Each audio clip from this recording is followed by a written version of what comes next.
Good evening, everyone, and thank you for joining us. I'm Patricia Van Veen. I am the veterinary manager at Zoetis, and I cover the sheep and cattle parasiticides. I'm joined today by Neris and John. Thank you for submitting your questions. We've had quite a few. We will try and answer them as we go along. If you have any more questions, please put them in. Anything we haven't answered, either get in touch or we'll try to answer them in upcoming articles.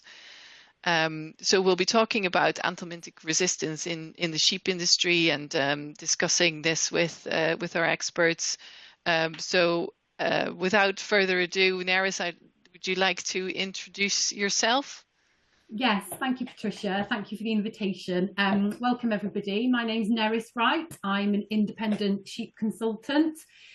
Previously worked in roles at ADAS as a beef and sheep advisor, and most recently in AHDB, the English levy body. I'm now here in an independent capacity where I work with sheep clients. I have a keen interest in parasites. I'm a farm animal SQP, and I'm a technical advisor for the industry-wide SCOPS committee. And many of you who know me know I rarely can have a conversation without mentioning parasites. So hopefully this evening will be a good discussion on how to sort of apply the sciencey and the technical into practical farming. And that's my particular passion, is how to translate that information to really help people on farms look at their parasite management in a sustainable long-term fashion. So that's me. Thank you. Thank you, Neris. Thank you. John, would you like to introduce yourself? Sure. Thanks very much for asking me along. Let's see if I can make this work. Here we are. Right, my name's John Yeomans. I've got a few slides with a bit of background about myself, really. I'm not from a farm. I'm originally from Birmingham, and some of you may have seen the documentary about my father's family.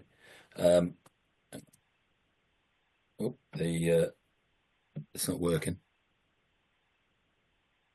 There we go.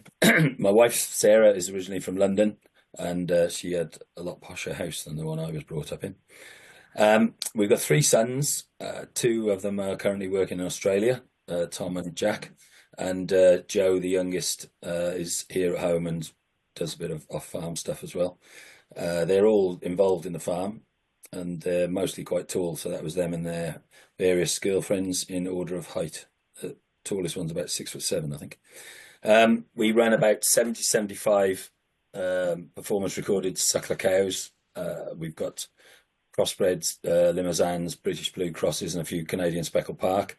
We bring in about sort of 14, 15, 16 replacements every year. We sell weanlings, store cattle, and a few breeding bulls, and some of our heifers go for breeding. And we also sell a bit of boxed beef direct to consumers. Currently, we tap around 550 or 60 mainly Bewley ewes, and bring in about 170 odd ewe lamb replacements. We are thinking probably after this year we might stop tapping the ewe lambs and increase the number of ewes. We sell, most of the females really go for breeding, so draft ewes, mule ewe lambs and Bewley ewe lambs. So we performance record everything, as I said. So Sarah tags them at birth, and we've been doing that since about 1986, I think it is. And during that time, we've seen the lambing go sort of the lambing percentage rather climb a fair old bit. We sell finished lambs, rams as well, and boxed lambs. So this was back in about 1984 when I came home.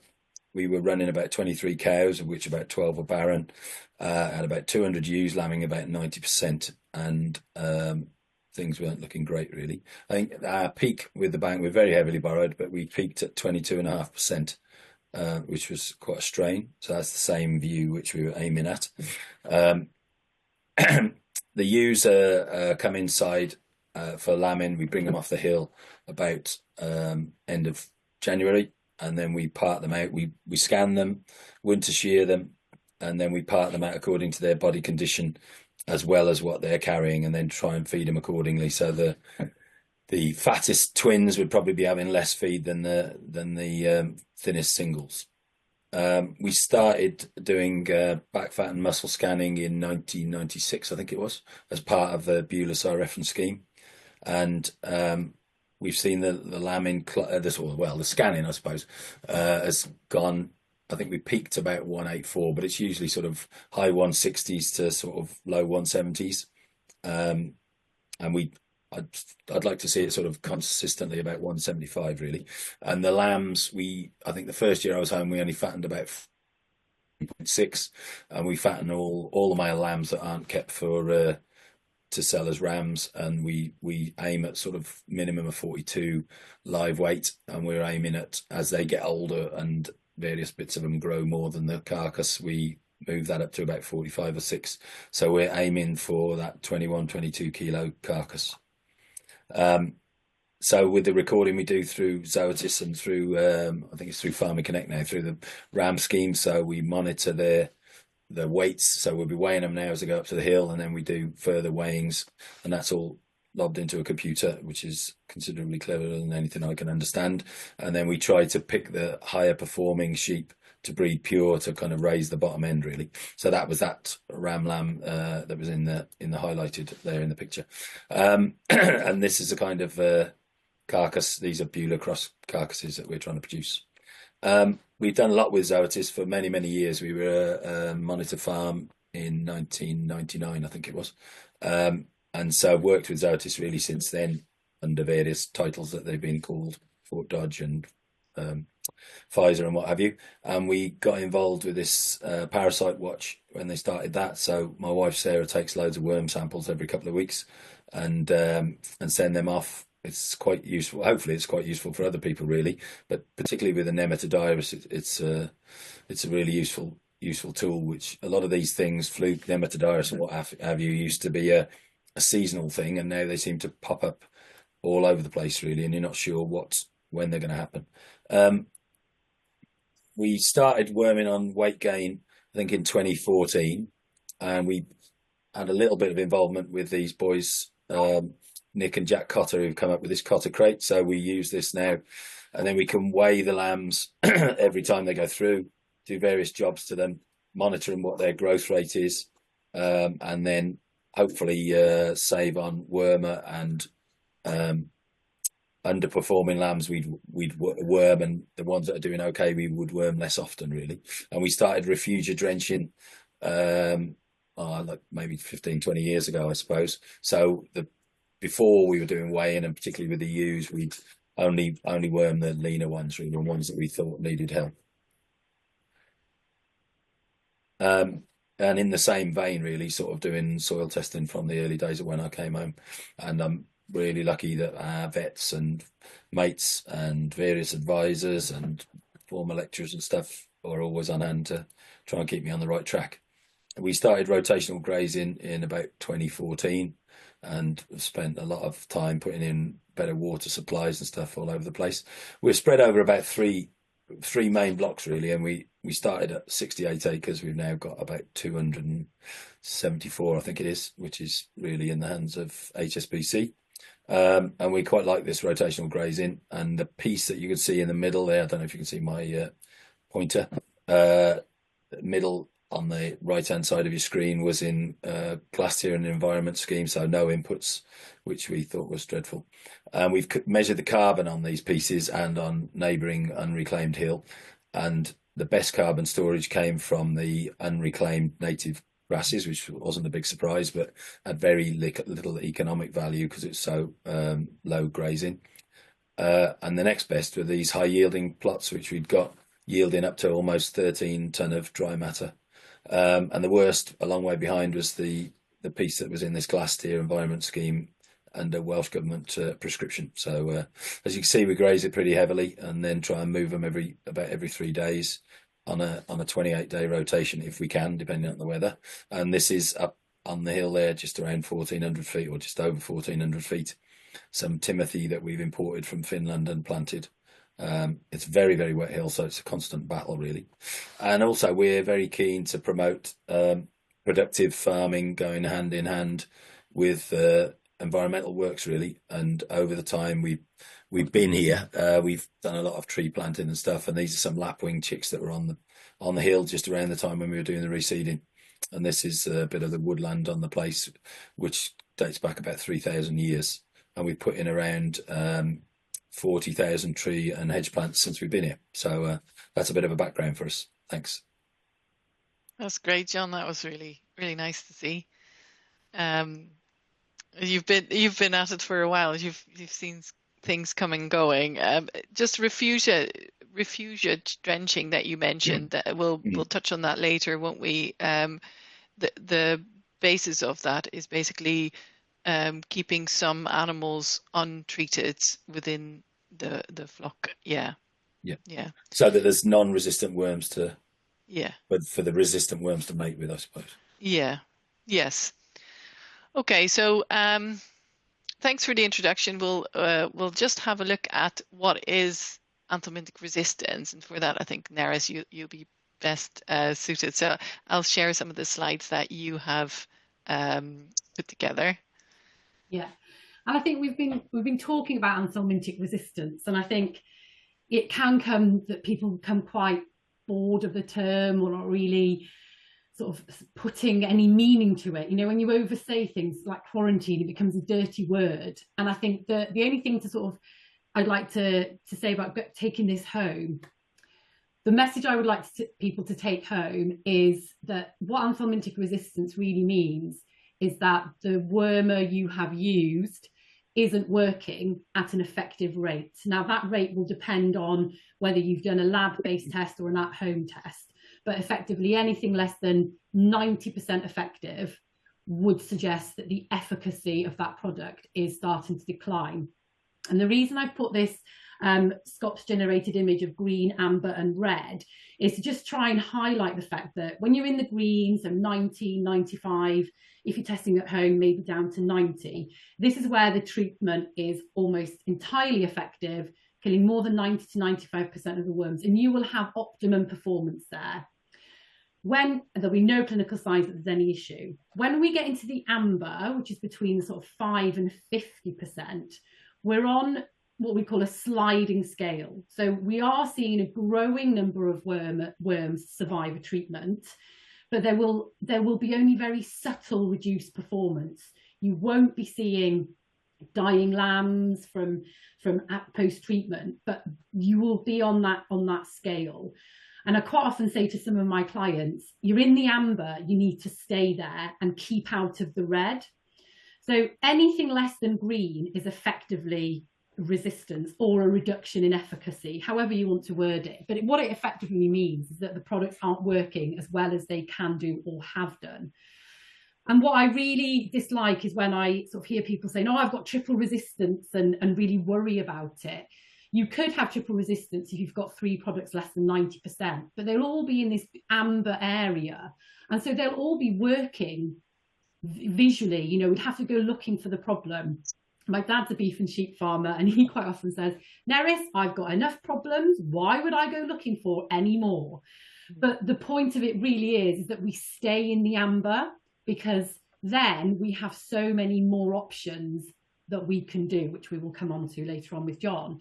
Once we're in this red zone, which is quite often when I or other advisors will be called in, and we have fewer options when we're in that area, because over 50% of the worms will survive a treatment.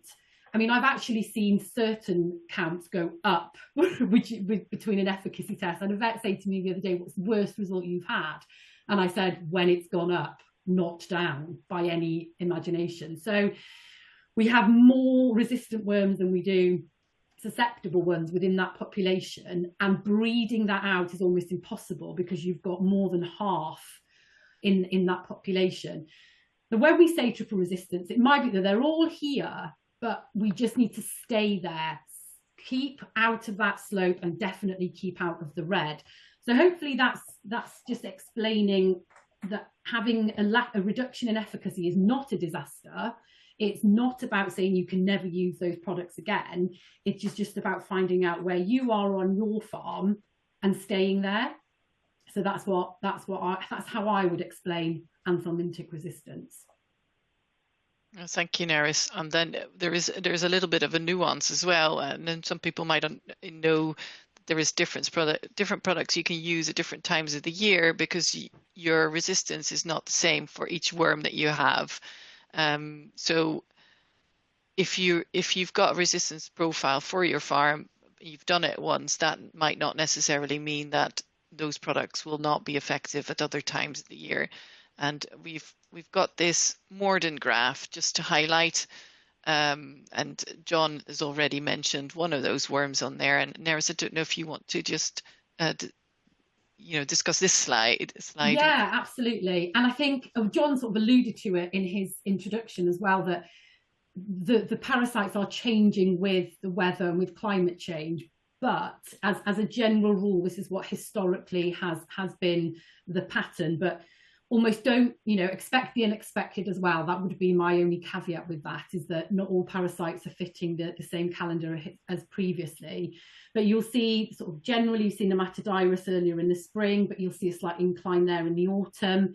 But as you'll see from spring, summer, autumn, winter, the parasites are shifting.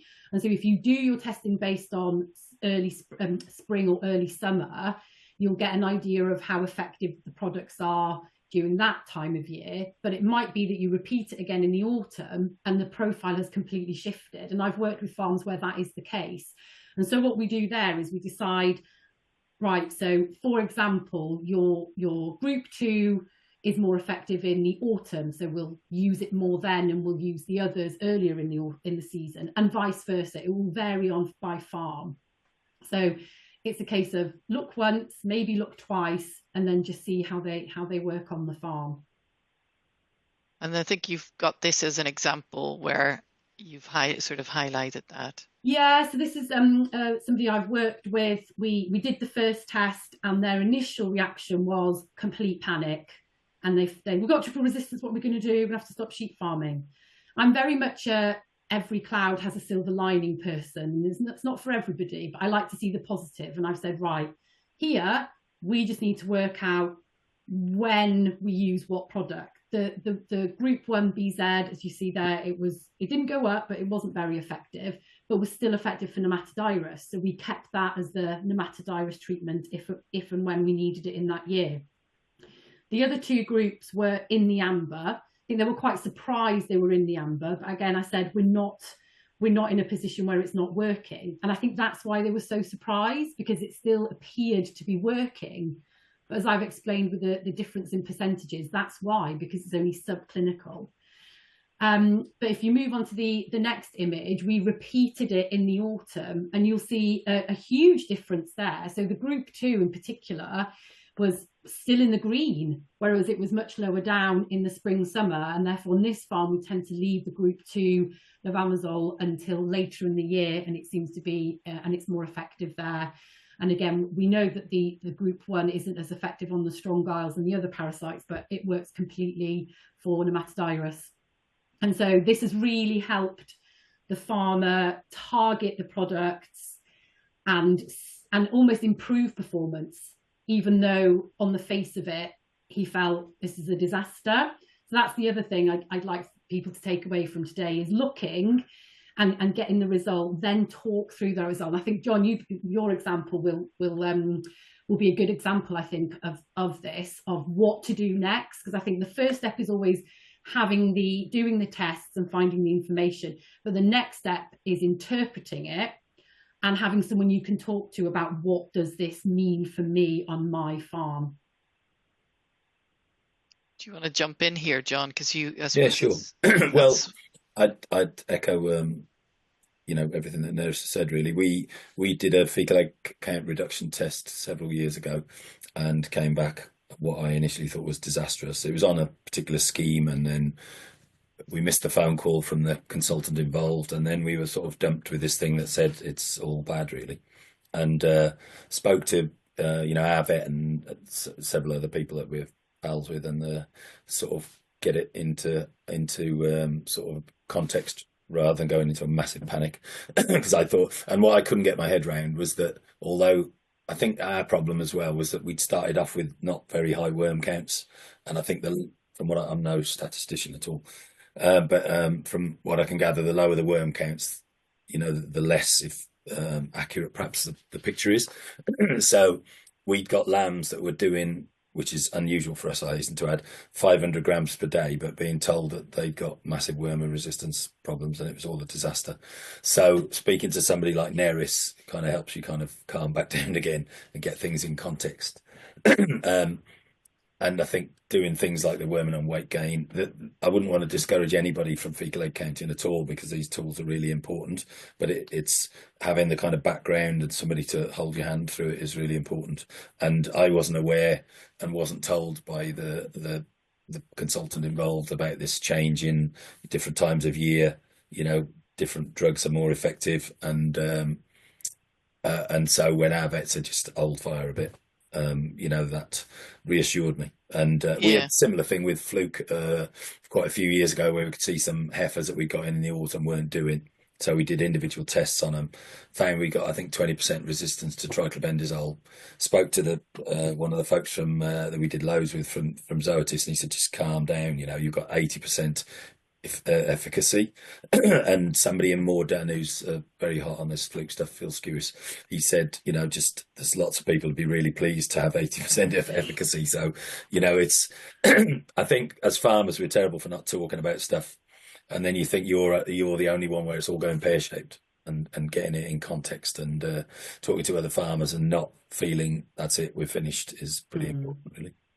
It's almost know your enemy as well, isn't it? And not perhaps in an enemy sort of way, but knowing what you have will protect you going forward as well. I think that's the other thing. So, yeah.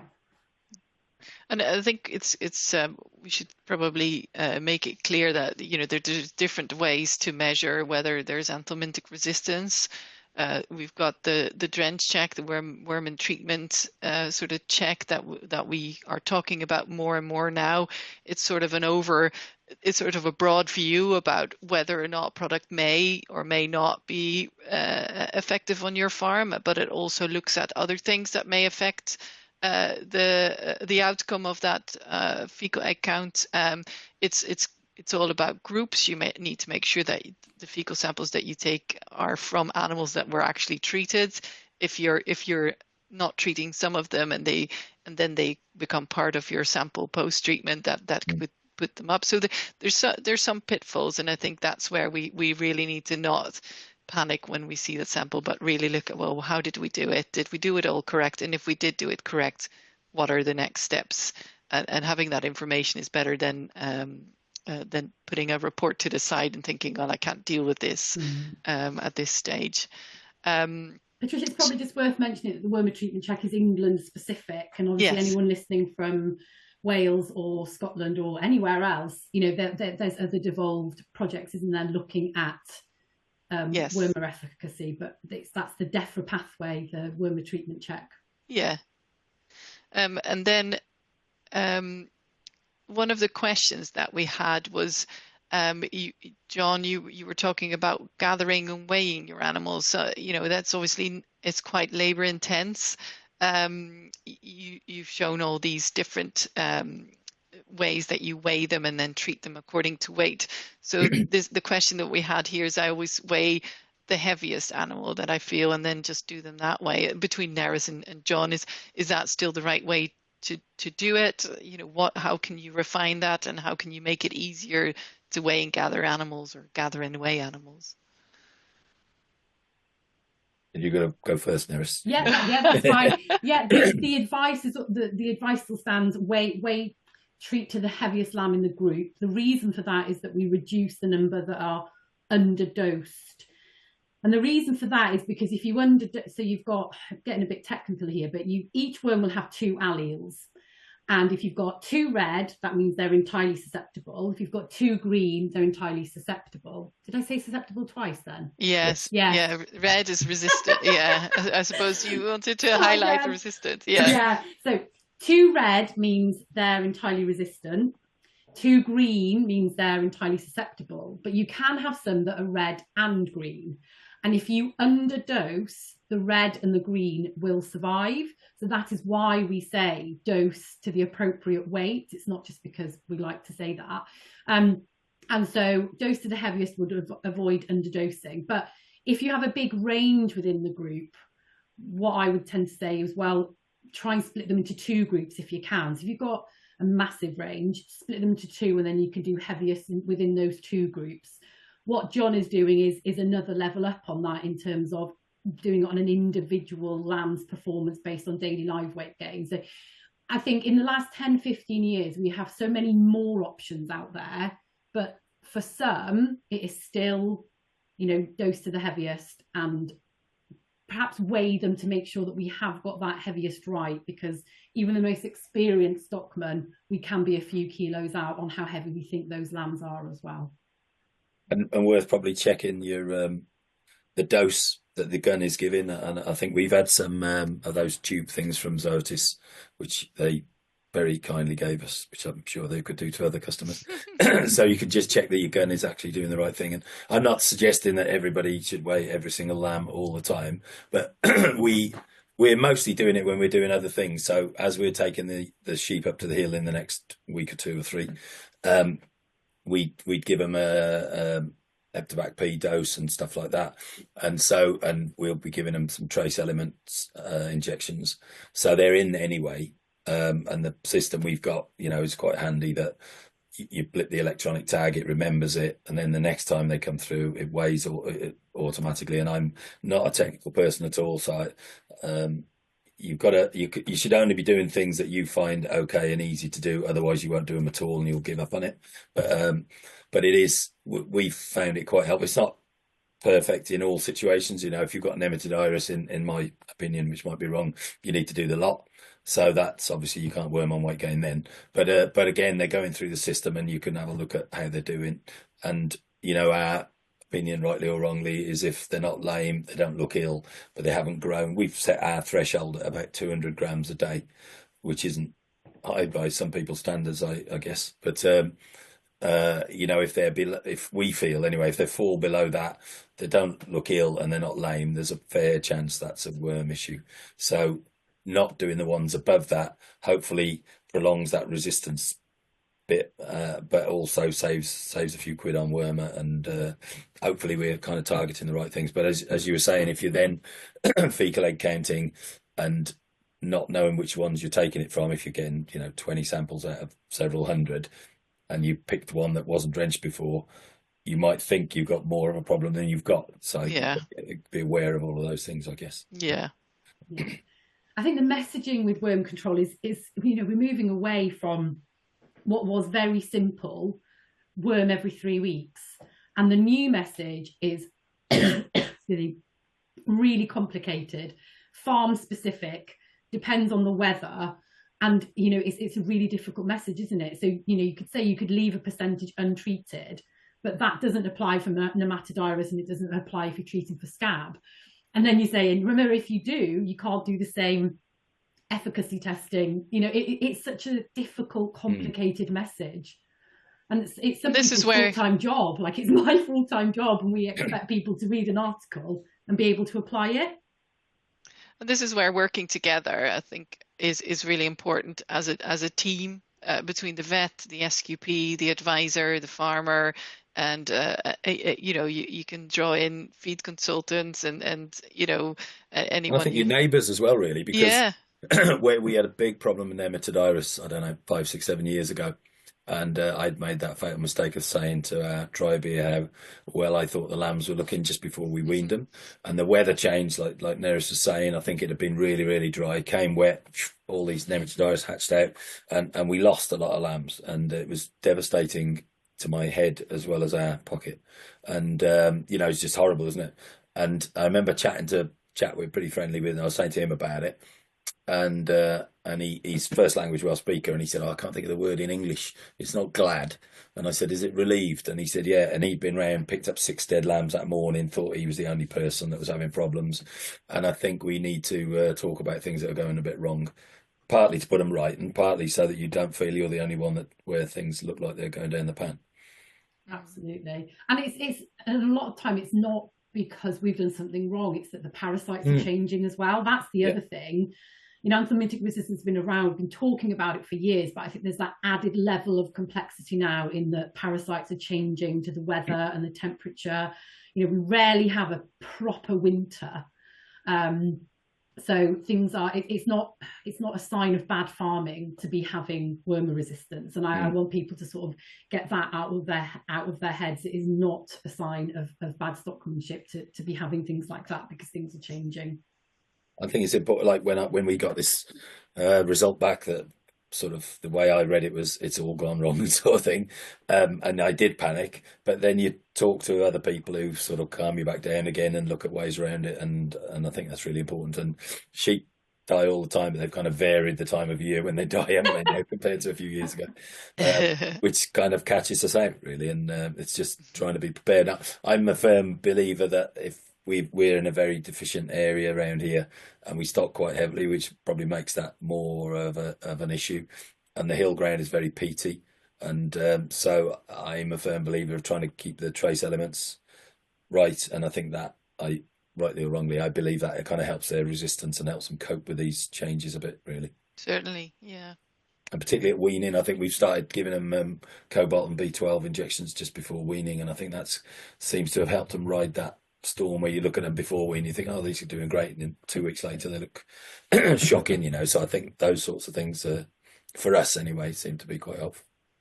This is, you're sort of touching on the fact that we really need to get the animals' immunity and get them on board to do some of that heavy lifting, because if we you know, we'll touch on sort of the idea of a toolbox in a later slide, but we want them on board to do some of that heavy lifting, because if we rely solely on chemical treatment and management of worms, we're gonna lose this.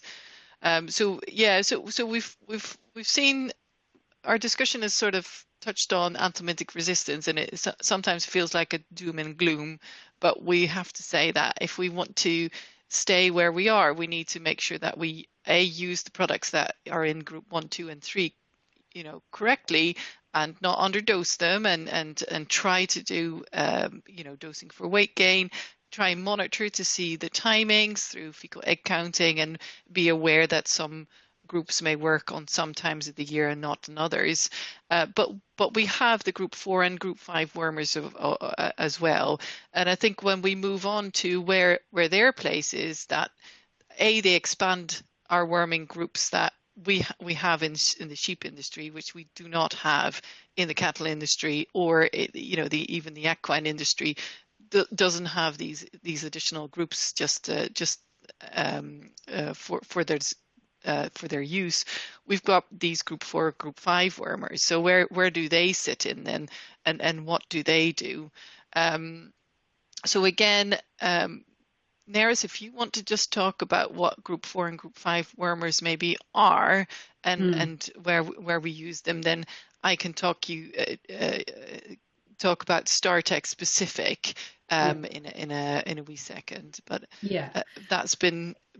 there's been a few questions about when to use them and why we should use them right now, rather than keep them on the shelf. So if I had 50p for every person who says, should we just wait until the others 1, 2, and 3 don't work and then use the 4 and 5, and hopefully I'll explain the rationale between incorporating all 5 of the groups on your farm. If we consider the 1, 2, and 3, as you saw on the grass previously, they can be in the amber, keeping out of the red.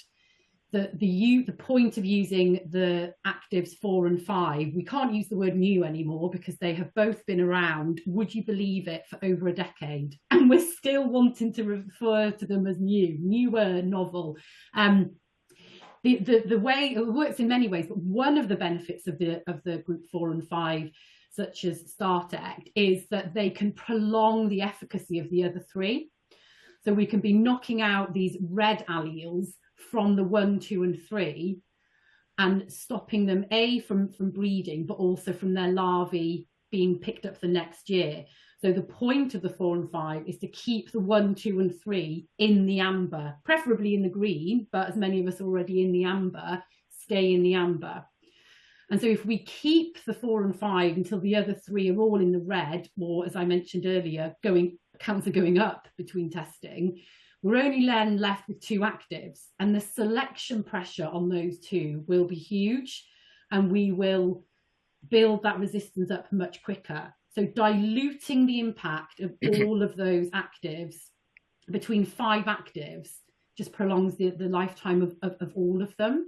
So that's really the reasoning behind it. And then when the group 4 and group 5 actives came on board, they came quite quickly. So for years we kept saying, we're not going to have any more wormers, we're not going to have any more groups. And then 2 came along in 2 years. And the Scots group worked really hard with the pharmaceutical companies at the time to work out the best ways to use those products so that we maintain their efficacy the most. And those 2 times really are at quarantine, and then a mid to late season dose in your lambs. And that is vague. So mid to late is vague, but purposely so, because it will change by farm and by year, which we can go in through later. But there are very specific time points in which we recommend the use of those. And quarantine, I know, John, you're keen on quarantine, aren't you? But we have to assume when we're buying animals in that there is an element of resistance there to the 1, 2 and 3 groups, and we don't know where on that slide scale they are. And so the advice is to use your 4, 5, and from a gold standard perspective, actually using both, because they're the 2 that have the least, if no, resistance known. So you're going to go and effectively kill as many of those red alleles as you can with the most effective products. So that's why we say that the quarantine, because if you are in the amber or in the green, you want to stay there, and that's what a good effective quarantine dose can do. So I don't know if you want to come in there on, John, in terms of what you do for quarantine. Well, we only buy in rams and bulls. We weren't buying in much anyway, and then I think foot and mouth probably cemented our thoughts on that, because it came right round here and was within a field of us, really, and they came here to count the cattle and sheep ready to kill them. So it's kind of it's very, very dark times for everybody, of course. So I think that prior to that, we were just, for a long time, we'd only been buying sort of adoption calves, and probably we more or less, I think we closed the flock a long time before then. So I think that concentrated our minds a bit more. So anything that comes on now, we kind of have a tray of everything that they might likely bring and try and treat them for that. And since STARTECT has been about, we've been giving the rams that we buy in that, along with, various other things for, clostridial diseases and scab and all sorts of stuff, and lice and things like that. So we've used it like that. And then obviously run them through a foot bath before they go out. And then we've also, I think in the early days of when it was about, the rep that we did loads with from the 1990s, very kindly gave us a bottle to try. So we did the one hill block, which is separate from the other one. And it was probably 6 weeks or something before weaning, maybe a bit earlier than the recommendation would be now. And then it was when we were sort of involved with this cotter crate thing, so they brought it over to try, and ordinarily we would have just drenched them all because we were weaning them, and so we put them through the crate and set this 200-gram target, and of the whole lot, which is, I don't know, 200 or 300 lambs, we only had to do, I think it was 13% of them. So that was quite a big message for us, really. And like I said before, it saves you a few quid. It hopefully prolongs the arrival of more resistance, and also I think it's a good story, really, for the consumer, that we as an industry are trying to tackle these problems, really, and I'm not ashamed of using any of the antibiotics or drenches or anything else we use, but I think we need to make the consumer conscious that we are doing our bit, really. But also, although we quarantine everything that comes in, it's difficult sometimes if our fences are bad or the neighbours are, and you get somebody else's stock come through. These things happen. And also, I wouldn't want to put anybody off buying in, because we sell stuff, so we need them to buy it. So it's just a matter of, so when we sell stuff, we always kind of try and treat them with everything in sight before they go, so they're right for the next people. And I think there has been attempts by Zoetis in the past to offer drenching at ram sales and at some of the mule sales, stuff like Vaccinations, that. yeah. I think it's a really positive thing, and it's a bit unfortunate that the industry hasn't been a bit better at taking that up, really. But Yeah. I think we've got to try and protect things, haven't we? Yeah, I think that came from a really an idealistic approach to things, but in the end, when animals arrive on your farm, you want to do everything that you need to do, Mm. and so therefore, yeah, usually you end up having to make those decisions about quarantine yourself, don't you?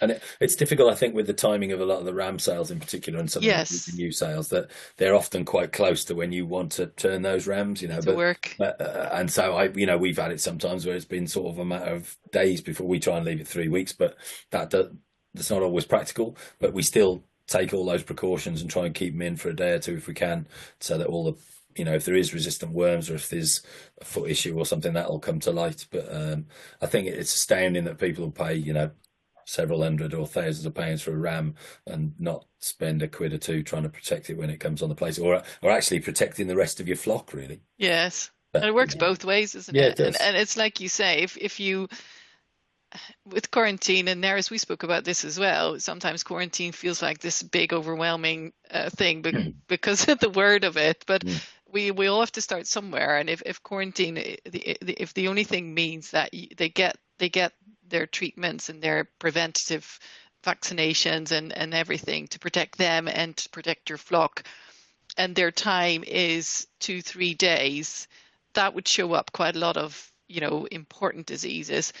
No, it's not perfect, but it is a start, and that's the same with the products that you use. Sometimes products are not available, but what you do have available to you, you do, and then you make a note of it and be aware of it, so that you can start off somewhere and build on that, rather than say, well, it's not perfect, so I'm not going to do anything, which is quite often what we do. I think it's human nature, maybe. It's But 3 weeks is a long time, isn't it? it is. So I think you said before, John, 3 days is better than nothing, but 3 weeks is the ideal. And so, expecting someone to go from 0 to 3 weeks is huge. And start with 3 days, 4 days, 5 days. And I think something that somebody said to me recently, I was talking to somebody not from agriculture, and they learned what I did for a job, which they find fascinating. And they said to me, got onto quarantine, and they said, why would you need to treat lambs you've just bought? Because you're not buying diseased animals. Surely you're buying healthy animals. And it really made me think about how perhaps we perceive quarantine. So is that why many of us don't do quarantine? Because we are perceiving the fact we're buying healthy animals, because we're only buying the best tups and the best ewe lambs and the best shearlings. And I thought, wow, that's a really interesting way of looking at it, actually. We're not buying diseased and unhealthy animals, but it's what they're hiding that we don't know. Yeah.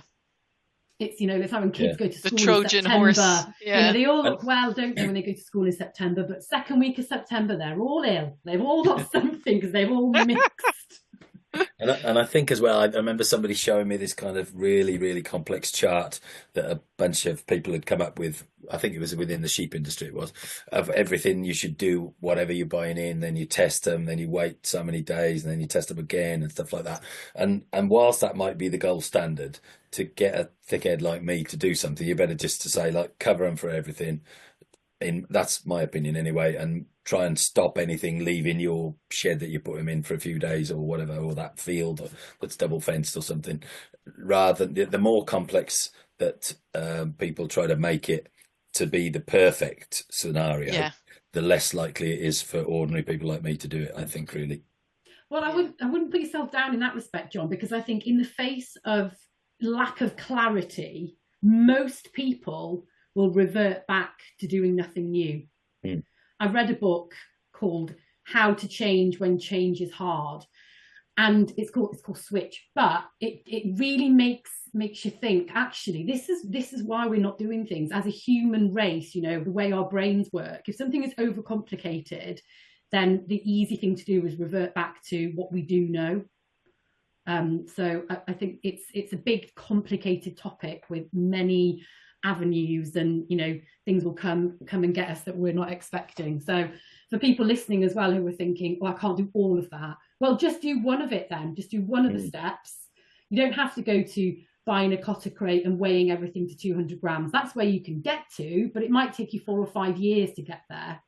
And so the first thing you could do is just do a post-drench check.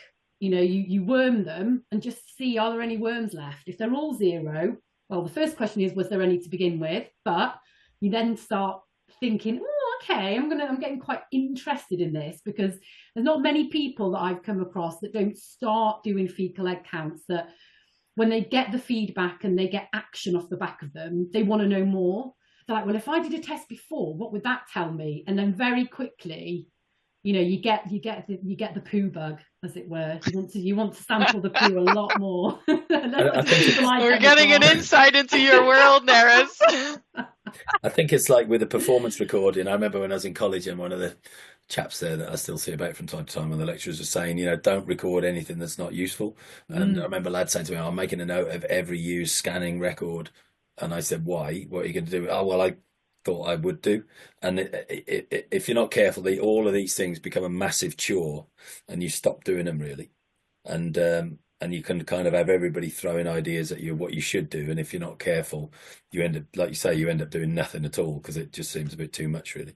Yeah. And so you need to know, if you're recording something, what is that? How is that going to change my behavior? Is it going to make your life easier, or is it going to make you more money, or is it going to make life better for the sheep or cattle? Yeah. You know, and it's all, you know, it's all very good to try these things, isn't it? But if you try and do, I always remember the bloke who ran the Monitor Farm project in New Zealand stayed with us, and he said they'd got one farm that was sort of kind of the worst in a way, but the best in another way. And he was just recording absolutely everything they could possibly do. And then they go back like a month or two later with the group to sort of look at how things were going. He hadn't kind of put anything into action. He'd just done loads of recording of everything, because he was so kind of wrapped up in that really. And I remember a phrase they said over there, which probably Sarah likes better than me, where it says, there's nothing as frustrating coming up with a really good new idea and realising that your wife suggested it 6 months earlier. and you know, if you're not careful, like somebody said to me, oh, you listen to too many people, you do.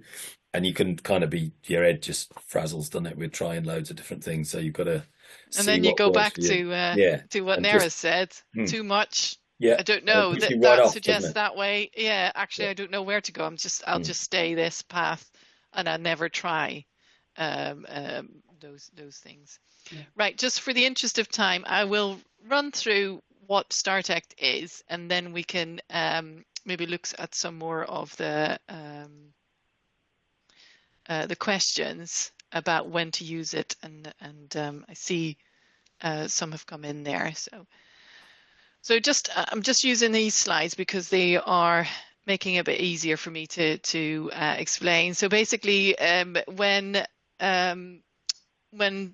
the novel active Dercontel all those years ago was found, we were already aware that anthelmintic resistance was a thing. So in that case, and I think SCOPS were quite heavily involved with it, because some of the modelling that was done was in conjunction with using SCOPS guidelines on how best to worm and which groups to worm. And they looked at what would happen if this active was brought out in a single form. And we know what happens, because all the other actives were brought out in sort of a single active wormer. And so they also looked at combining two into a dual active, in this case anthelmintic. So what we've got in STARTECT is Dercontel, which is the group 5 wormer, which is a completely different active, and it has completely different mode of action than any of the wormers that are in the group 1 to 4. It was combined with group 3 wormer abamectin. So the reason why that was done is because they both act on the same group of worms, and they both act at the same time. So they're both short-acting wormers. So the benefit of that is that if anything survives the group 5 Dercontel, abamectin, which has a totally different mode of action, is not likely to have the same resistance levels as Dercontel. So you get sort of a belt and braces way to worm your animals. Now we know that we still have to be careful with this, because we can have worms that are resistant to multiple anthelmintics, and therefore if we look at the STARTECT and making it available to us and keeping it available to us and effective to us for the long term, we worked with SCOPS, and we did the different modeling, and we showed that there is 2 times of the year where we can use we can use it at the best, have the best advantage. So Neris has already spoken about that, and that is your knockout drench and your quarantine drench. So the quarantine drench clearly is for all animals that come in, because you want to make sure that none of them bring in resistant worms, whereas your knockout drench is for your lambs. So they're the ones that will be getting wormers regularly. We don't tend to worm adult ewes. There is specific reasons and times where you do, but it's mainly the lamb crop that gets 1 or 2 wormers during the year.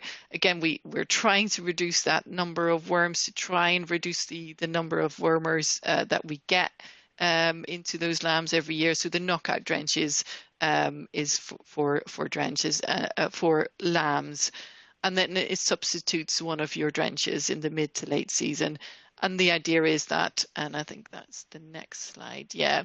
So the idea is, again, that Neris has explained that very eloquently, is that if any of the worms within the lamb survives drenches, then the only worms producing eggs that year or at that time of the year are resistant worms. So we want to get rid of those resistant worms, so that whatever is picked up is a mixture of resistant and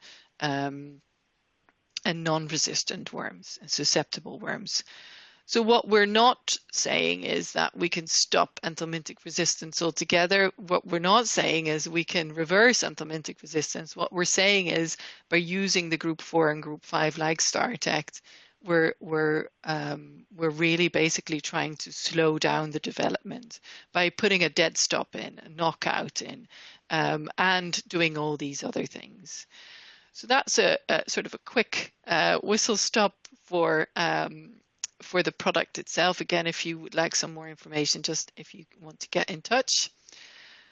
So some of the questions we had around STARTECT is, again, and we touched on it before. So I've got my group 1 to 3 that I'm using, and I've got that in my worm plan. Should I be introducing STARTECT now? Should I wait? And who should I involve in those discussions? Yeah, so that was somebody I was going to see. That I'd say, well, do you have any idea the efficacy of those 1, 2, and 3? Because that would be a good place to start.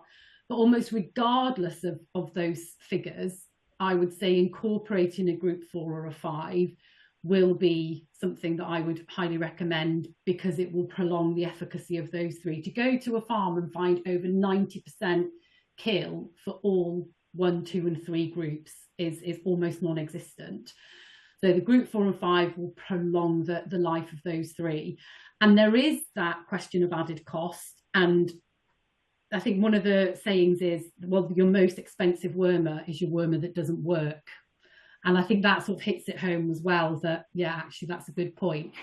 I think another example, John gave a great example of only worming 13% of his lambs. But I've worked with somebody where I think in year 2, we were getting to a point where I said to him, you're going to have to get your checkbook out this year, okay? And we're going to go in with one of the group 4 or 5. And he was quite reluctant. He was like, oh, it's a lot of money. And I said, right, well, you've got 2 management groups. They both had egg counts over 800. I said, right, let's do one group and let's not do the other. Go in with what you'd normally do with a second group, and go in with one of the newer actives in your first group. So we did that. We did an efficacy test. The one with the new active went from 805 to 0. The one we ended up going in with a group 3 actually. In the other one, it went from 800 and something to 280. So there wasn't an effective kill, but he said, oh, they look better already. And I said, yeah, I think I would if I'd, had a worm burden like that, but it's come down to 280. So we were like, oh, okay, well, we can see the comparison. Anyway, when we repeated the facts 3 weeks later, that group that were at 280 were now at 560, whereas the group that had gone down to 0 were only up at about 250. And so we actually ended up going in with a newer active of that other group again 3 weeks later, and it went down from 560 to 0. And so I think that was a really good way of just sense checking what you're doing as well. And I was really glad that we did have that conversation and we did do a test, because me just saying, no, go in with both, I say you should do it, therefore you should, wasn't going to work there. That farmer needed to see for himself the benefits.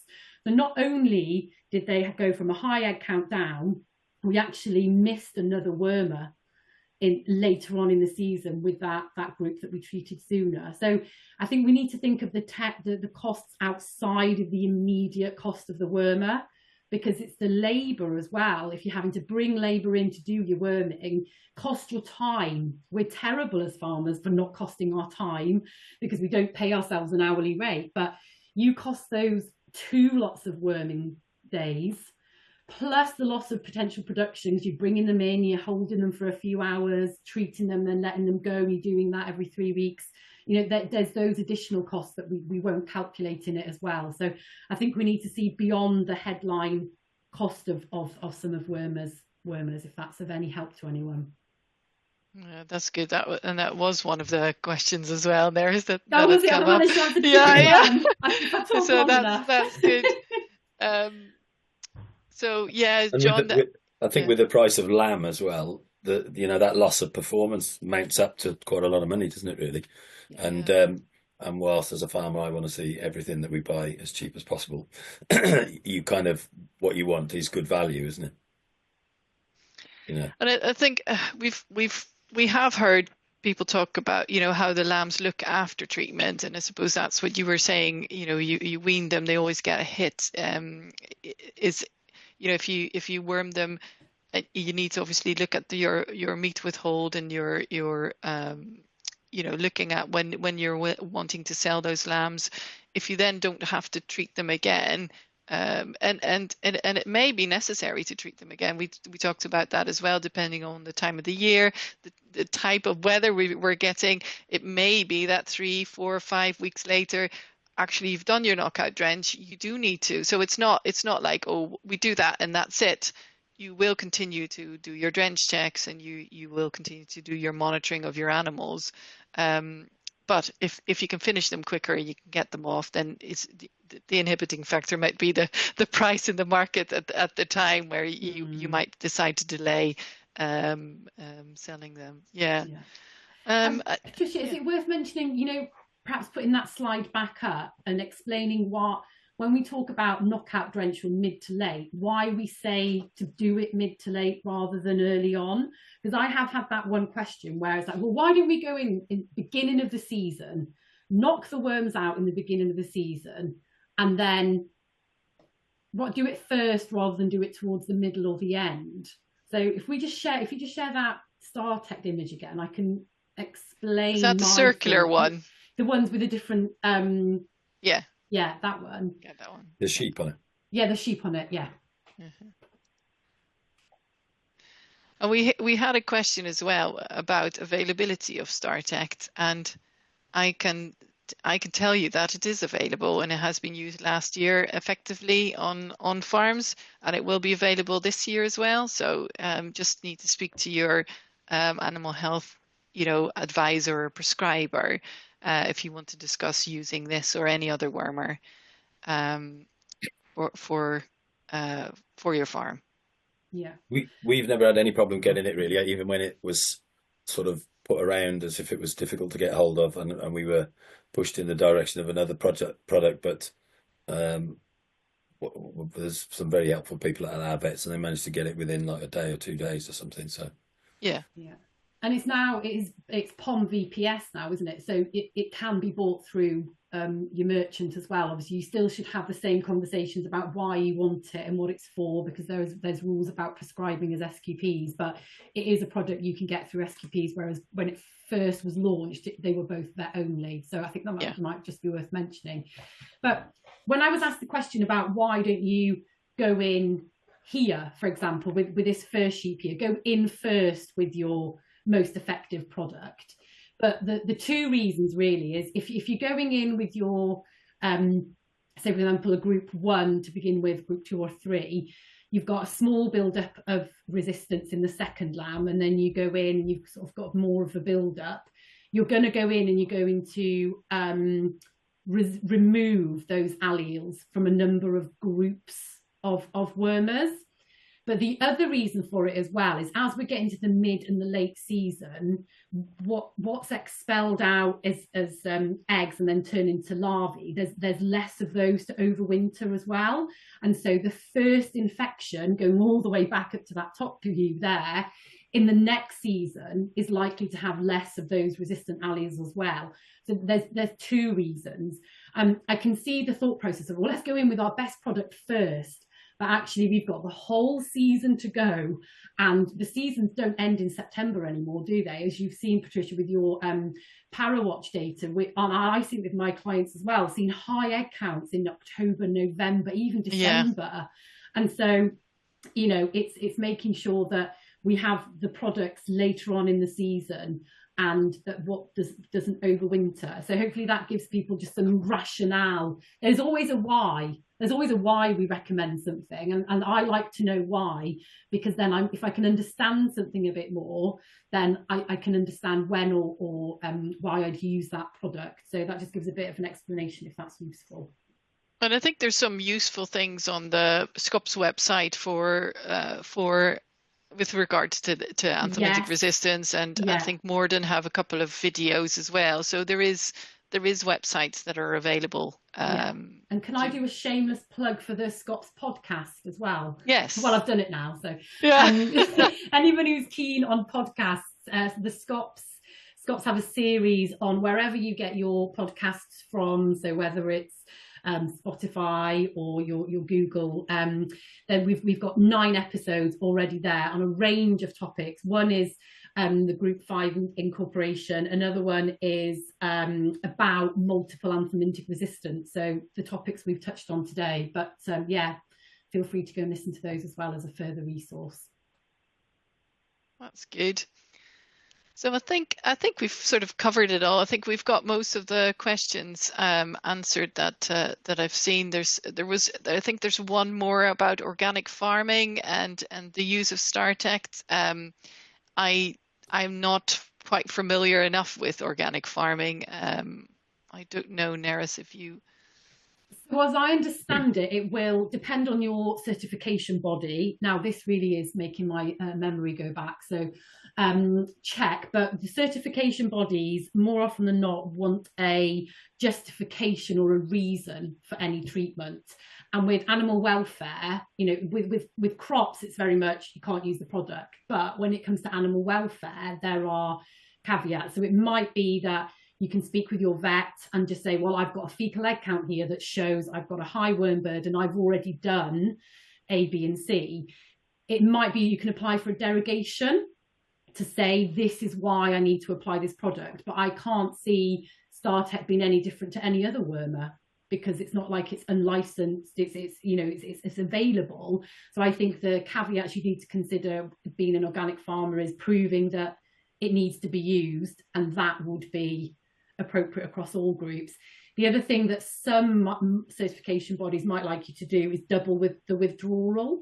I know that's some of the reasoning they ask sometimes with the use of other products is double the withdrawal, because at least then it's a higher standard.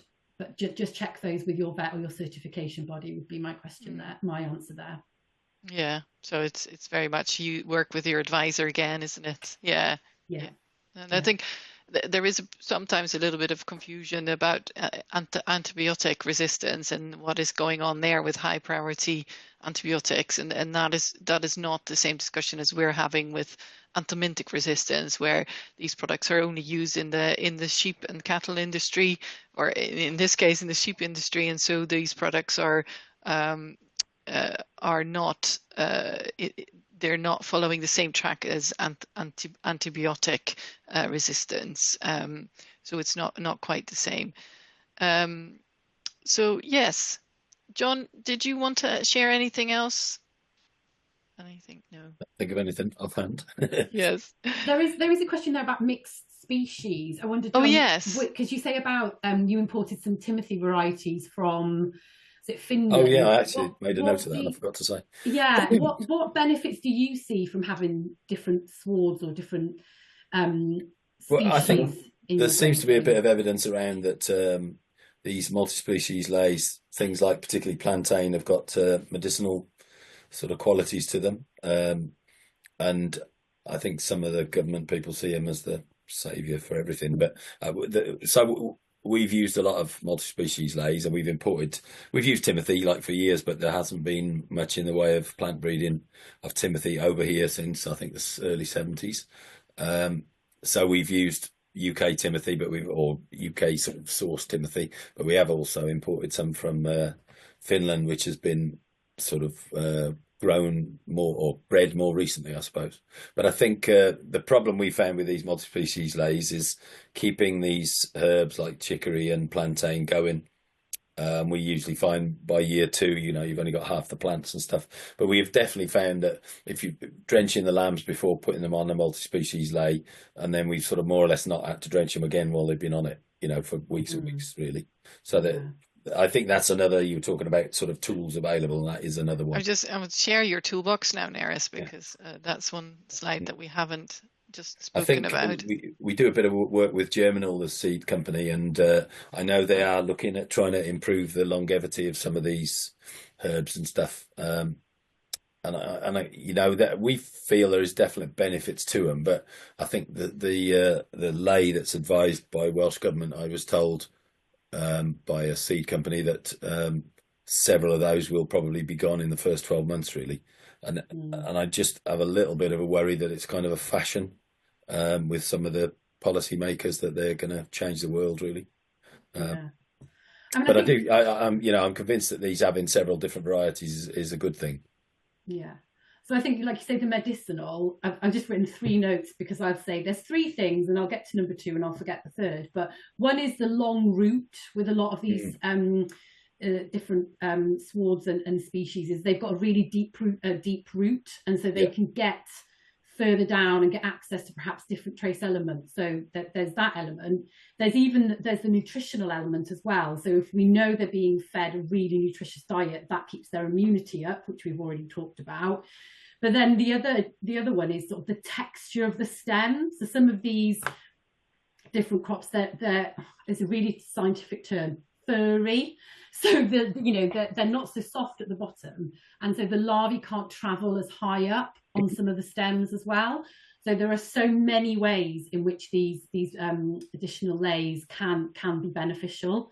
And you mentioned with rotational grazing, John, another thing is not grazing too far down. And so if you're coming out of rotational grazing at maybe 3-4 centimetres, you're not going to be ingesting most of the larvae, because the research shows that most of the larvae sits in the bottom 3 centimetres. And so you might be missing a lot of it when you're travelling around in rotational grazing. So that's just something else to mention. I think I might be wrong, but I'm sure I've read somewhere that if there's sort of increased protein in the diet, so more clover and stuff, that can kind of help their resistance to worms. Is that right? I think. Yeah, that's directly linked. Yeah. And we see that as an example in use, don't we? When we see the diet is inadequate, specifically in protein. Protein's hugely important on the immune system, and we know that lambs will acquire immunity to worms if they're exposed and given enough supply and the tools to help them. So it's not a bad thing that lambs are exposed to worms. Because I think some people think it is a bad thing, but in fact, they need that immunity. It's a bit like kids with chicken pox. You need to get chicken pox when you're a kid, and then you've got the immunity. And it's a little bit with lambs. They need that exposure to worms as youngsters, because if you keep them in a shed for 3 years and you turn them out, they're going to have the shock of their lives. So you just need to have that build up as they get older. And the reason I like that toolbox is because we reference it quite a lot. We can't just manage parasites with product alone, chemicals alone. It's not something we can rely on. But we shouldn't panic, because there are so many other things that we can do. The research in this area is huge. Even the extra testing that we've got available that weren't here. When I started my career, there was one way of doing fecal egg counts, just one way. We're now almost spoiled, aren't we? So you'll see here we've got over 40 products. We've got fecal egg counts, we've got resistant figures. I think sometimes resistant figures actually make us bury our head in the sand, really. And I think telling everybody it's all bad doesn't always help. But we've got forecast maps. We've got vets and SQPs that are really knowledgeable in parasites. You've got the targeted selective treatments that John's mentioned there. Level EID, you've got EID and lamb weight data that can help you do that, and the legume crops and grazing management, as we've just talked about. So to sort of think, oh, I've got some reduced efficacy in 3 actives on my farm, it's a disaster. Well, it isn't, because look at all of these other options and tools that we have at our disposal. We just need to tap into them. Yeah, that's great. There's plenty of people to ask as well, isn't it? And probably Facebook wouldn't be the first place I'd run to ask. No, I would say, find a good sheep vet, or find an SQP that likes their parasite work. I think that would be a really good place to start. And even if you have got a good SQP, that doesn't displace your vet role. I work alongside a lot of vets. It is not an all or nothing. If you're lucky, you might have one of each. Your vet that will help you maybe do the prescription, and then the SQP that will supply it. That there is not it's a bit like our quarantine. It's not an all or nothing. You don't have to have one. You might be lucky enough to have access to both. Parasites are only a small part of the the disease management in sheep. John, you mentioned quarantine is not just about parasites. It's about all the things that may be brought in, or maybe on your farm. So I think that's where we can't do this on our own. We have to work together. Yeah, absolutely. Okay, well, thank you very much. This has been a really interesting talk. I think we can close it at this. If there's any more questions that we haven't answered, we'll and I'll just stop sharing this now. We'll try and answer them, but otherwise just get in touch. Thank you very much, Nerys and John, for having this interesting discussion. It felt very very good, and I think we managed to discuss this topic quite broadly. So hopefully everyone enjoyed it. Thank you very much again for joining us. Thanks for asking us along. Okay, thank you.